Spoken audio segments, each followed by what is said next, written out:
wallahi tun asalla ne ba samu na tauna komai ba shi yasa zaka saci kajin mu da auren zuba ta zurai ba zancen nan kawai a bar shi anan ba sai kun faɗa wa kowa ba ku ɗauka jin ku yafe mun ba zan sake waiwayowa ba da Allah a boye labarin kai ya koma gurin budurwa ta.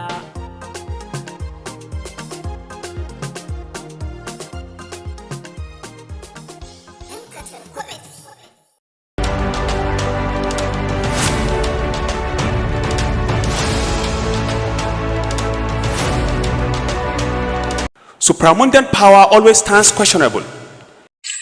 Kin kare gudun naki? To yau zan kashe ki kamar yadda na kashe Faru. Za mu ɗauki yarinyar nan mu ba. Amma kuma gaskiya inda za mu bi doka ne kamata ya fi zama. Sai lokacin da muka gama bincike. Domin kes na kisa ya wuce duk yanda ake tsammani.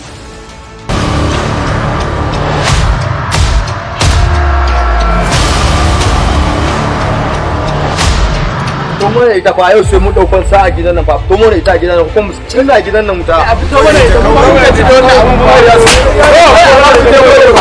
ko ni a matsayina na mai anguwa ko in sai dau doka a hannuna ba. Liberty Entertainment Nigeria Limited is back with another intriguing and heartwarming series titled Amafarki. The gentle young man is totally victimized by an incestual love of a beautiful lady. How and where is she to be found? Amafarki. Islam. Zahirin ki nake son gani ba baɗin ki. Akan ki ba irin sunan da ba a kira ni ba. An kira ni zantacce, mahaukaci. Kin ga tace a gaishe ki. La hawla wala quwwata illa billah. Islam, the central character, faces the threat of life by an unknown young man. But why?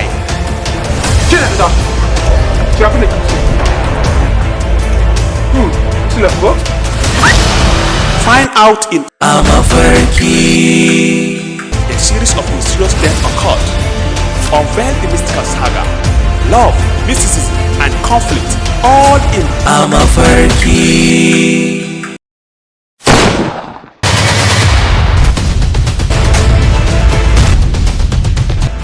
Da wannan aure da za a yi ba suna ba ne, sawun giwa ne ya taka na rafin gini. Dakata malam, ba da lokacin jin wannan babu shi. Ku je ku auren ku.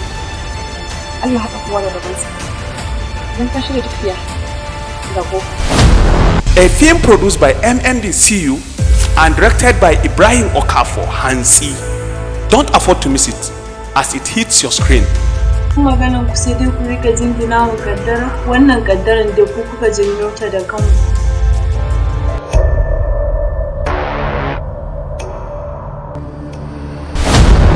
Coming soon.